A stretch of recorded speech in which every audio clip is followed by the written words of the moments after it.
그래서 하나님은 결국 소돔과 고모라의 불과 유황의 심판을 엎어서 다 엎었더라.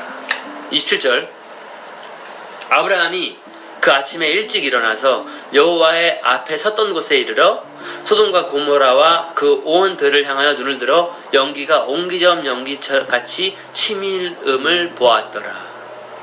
아브라함도 걱정이 됐던 거예요. 롯이 거기 내 조카 내 생질 롯이 거기 살고 있잖아요.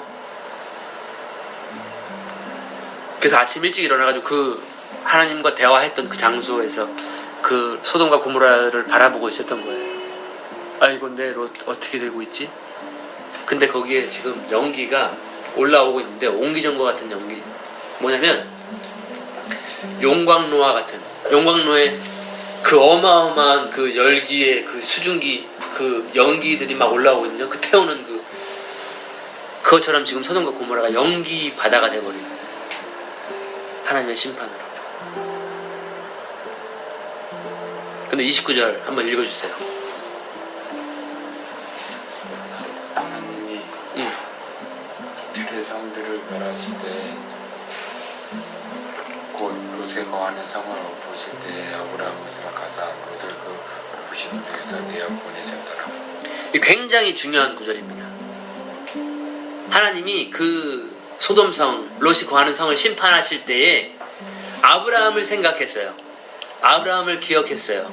그래서 아브라함을 기억했기 때문에 롯을 그 엎으시는 중에 그 심판하시는 중에 그를 내보내신 거예요. 하나님이 뭐냐면 하나님은 죄는 분명히 심판하세요. 근데 그 심판 속에서도 하나님의 은혜와 자비 그것이 존재한다는 거예요. 이 원리는 굉장히 중요합니다. 마지막 하나님이 이제 심판하실 때가 와요. 또 성경은 이미 예언하고 있어요.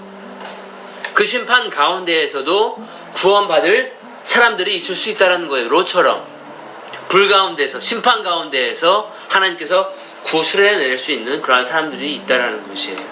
굉장히 놀라운 원리입니다.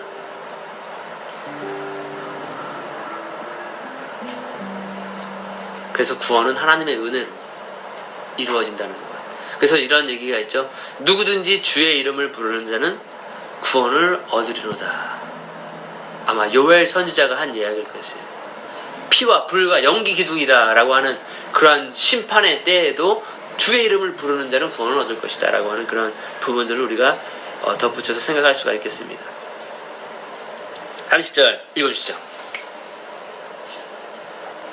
롯이 소알의 거하기를 두려워하여 두 딸과 함께 소알에서 나와 산에 올라거하되 곧 두 딸과 함께 굴에 거하였더니 네, 32절까지.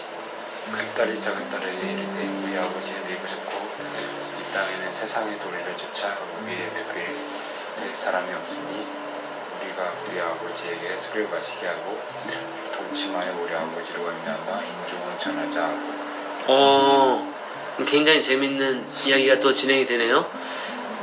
구사일생으로 하나님의 심판 가운데에서 롯은 그 두 딸과 함께 구출을 받았습니다. 구원을 받았습니다. 근데 그 딸과 함께 거하다가 이제 산으로 또 다시 가요. 그 산에 있는 산굴, 동굴 속에서 이제 사는 거예요. 그랬더니 큰 딸이 작은 딸한테 우리 아버지가 이제 늙었다. 근데 우리에게는 누가 장가 오겠냐 하고 우리가 아버지에게 술을 마시고 동침하자 아버지야. 그래서 우리가 인종을 전하자 아버지의 씨를 전하자 라고 하는 이 발상이에요. 굉장히 이게 발상이 좀 이상하죠. 동굴 속에 있어서 그런지 모르겠지만 아무튼 이 두 딸이 굉장히 이상한 발상을 좀 하고 있는 거예요. 근데 그 아버지와 동침하기 위한 롯의 딸들이 전략이 있었어요. 그 전략이 뭐냐면 그 도구가 뭐예요? 네, 술이에요. 술을 마시자. 다른 성경에는 포도주를 마시게 하는. 소주 마셔도 취해요, 여러분. 요즘 뭐 와인이 뭐 100년산, 뭐 200년산, 300년산. 고급 요리에는 와인이 빠지지 않죠. 근데 밤에 이제 보세요. 33절에 그 밤에 그들이 아비에게 술을 마시우고 큰 딸이 들어가서 그 아비와 동침하니라. 그러자 그 아비는 그 딸에 눕고 일어나는 것을 깨닫지 못하였더라. 이튿날에 큰 딸이 작은 딸에게 이르되 어제 밤에는 내가 우리 아버지와 동침하였으니 오늘 밤에도 우리가 아버지에게 술을 마시우고 내가 들어가 동침하고 우리가 아버지로 말미암아 인종을 전하자 하고. 35절 이 밤에도 그들이 아비에게 술을 마시우고 작은 딸이 일어나 아비와 동침하니라. 그러나 아비는 그 딸에 눕고 일어나는 것을 깨닫지 못하였더라. 자, 여러분들은 이 두 딸의 행동을 어떻게 생각하십니까? 인종을 전하기 위해서는 피할 수 없는 그러한 것이라고 보십니까? 무인도에 아버지와 두 딸이 있었어요. 다른 말로 해서 인종을 전하기 위해서 아버지와 관계를 가져야 하겠습니까? 예를 들어서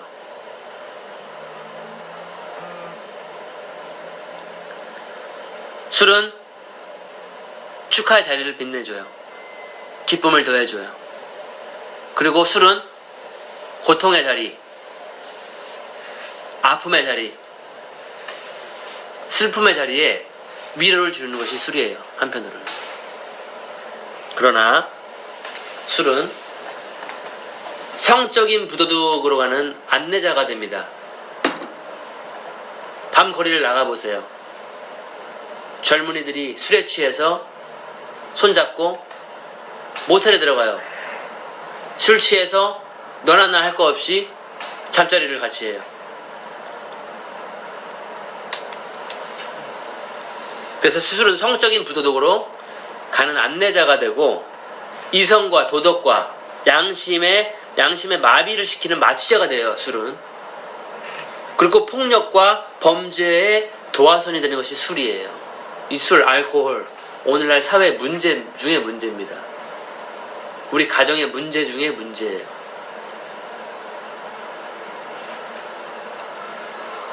얼마나 많은 범죄들이 술로 인해서 이루어지고 있는지 모르겠어요.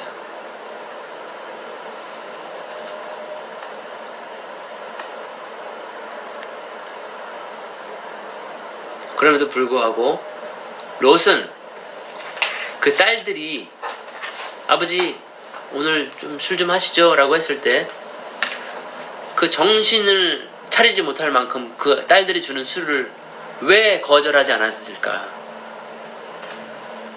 그 만취 상태, 완전히 필름이 끊기는 상태까지 딸들이 먹였다는 거죠. 근데 왜 그만큼 롯은 술을 마셨을까? 어떻게 보면 롯이 슬펐을 수도 있어요. 모든 걸 다 잃어버렸거든요. 소돔이라고 하는 자기가 좋아하는 그 성에 거하면서 승승장구할 줄 알았죠. 근데 그 성은 여호와의 보시기에 심히 악한 도시였어요. 오늘 우리 한국 땅에도 저기 위쪽 뭐 이태원 그런 도시라고 할 수 있어요. 거기서 잘 먹고 잘 살 줄 알았나 봐요. 했더니 지금 딸들은 뭐예요? 아버지와 동침하게 되는 그러한 자녀 교육을 그 정도밖에 안 됐다는 거예요. 그들 딸들에게는 어떠한 성적인 순결과 성도덕에 대한 개념이 없다라는 거예요. 그리고 롯은 딸들이 주는 그 술을 마시고 자기가 무엇을 했는지도 모르는 상태로 만취의 상태가 돼버리는 거예요. 이게 뭡니까? 이게 아름다운 가정의 모습이라고 할 수 있겠습니까? 이게 하나님을 믿는 사람이라고 하는 그 가정의 모습이라고 할 수가 있겠습니까? 아내는 이미 소금 기둥이 돼버렸어요. 그리고 자기가 가지고 있던 모든 재산은 하나도 챙기지 못했어요. 소돔에서 즐기고 누렸던 그 모든 것을 하나도 챙기지 못하고 다 불과 유황에 날아가 버렸어요. 거기에 눈 멀었던 소돔 성 사람들 있죠? 그 사람들도 다 불타서 없어져 버렸어요.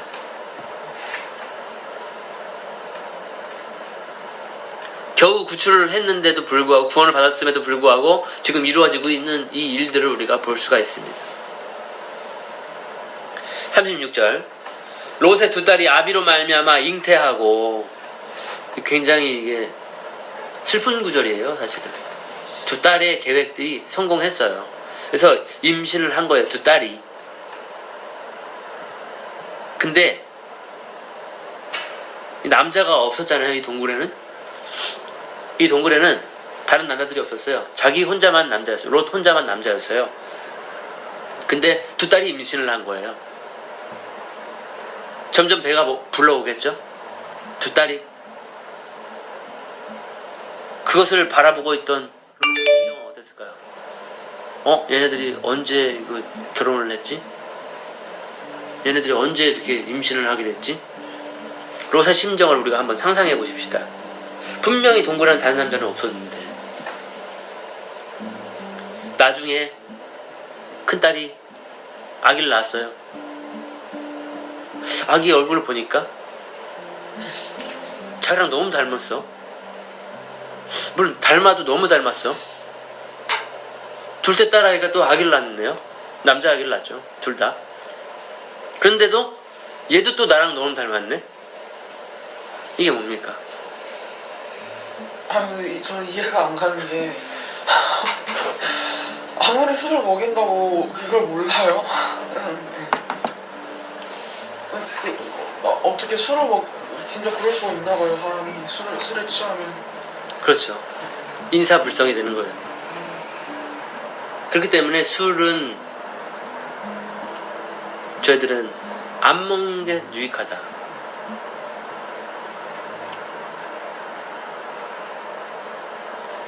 혹시 여러분들 가운데 한두 잔은 괜찮지, 와인은 괜찮아, 건강에 좋으니까, 이렇게 생각하는 사람이 있을 수도 있겠어요. 그러나 저는 그 한두 잔의 와인으로 인해서 이러한 일들이 발생할 수 있을 그 인간의 죄성을 알기 때문에 차라리 우리가 술을 마시지 말자, 술 취하지 말자, 이런 방탕함이니 오히려 우리가 성령에 취하자, 성령의 충만함을 갖자 라고 저는 말을 하고 싶어요. 여러분들은 혹시 술을 권하는 사람입니까?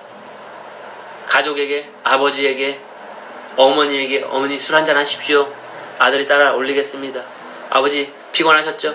술 한잔 올리겠습니다. 여러분 술을 권하십니까? 아니면 주위 사람들에게도 술을 권하는 사람들입니까?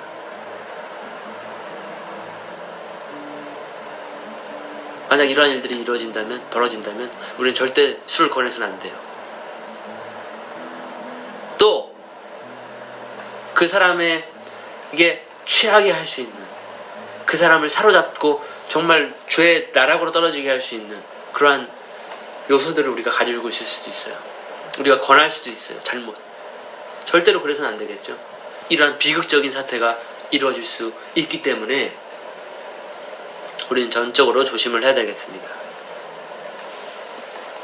그래서 31절에 큰딸은 아들을 낳아 이름을 모압이라 하였으니 오늘날 모압 족속의 조상이요,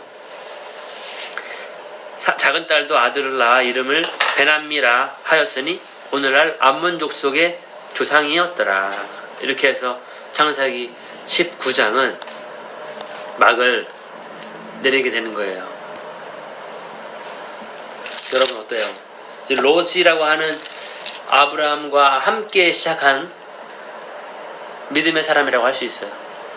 근데 이 사람의 인생 결론을 보니 그가 처음 향해서 갔던 그 소돔성이라고 하는 그 성을 향해 갔던 그 사람의 종말이 이렇게 비극적으로 바뀌는 것을 우리가 볼 수 있어요.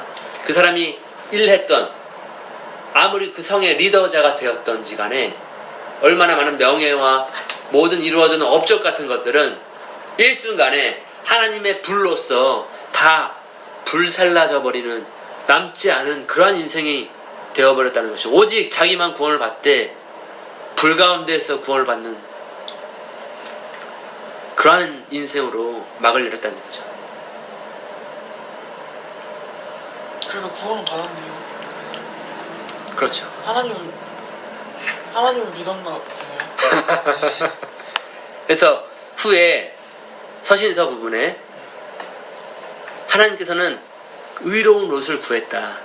그 소돔성 사람들의 그런 더러움들 가운데 항상 그가 고통을 받고 있었다. 고통받는 의로운 롯을 구하셨다라고 하는 거예요. 그 고통을 받고 있었어요, 롯도 사실은. 그러나 그 가운데 계속 살고 있었다는 거죠. 그곳에. 결국에는 하나님의 사람이 그런 곳에 살게 되면은 결국 이렇게 되는 거예요. 우리에겐 거울이 되는 거예요. 그래서 오늘의 주제는 소돔성을 에서 나와라 라고 하는 메시지를 줬어요. 나와야 돼요. 우리가 사는 이 세상은 점점 소돔성으로 바뀌거든요. 점점점 좋아지지 않아요. 점점점 나빠질 수밖에 없어요. 이 지구는요. 그렇기 때문에 우리는 장차 우리에게 올 그 본향, 의에 거하는 바 새하늘과 새 땅, 그것으로 가기를 준비를 해야 되는 거예요. 우리는 이미 하나님께서 데려가실 거예요. 이 땅은 심판하실 거예요, 하나님이. 그렇기 때문에 우리 모두가 소돔성에서는 속히 자기 식구들 데리고 나와야 할 거예요. 자, 오늘은 여기까지 하는데 뭐 질문이나 뭐 하시고 싶은 그런 이야기들이 있나요?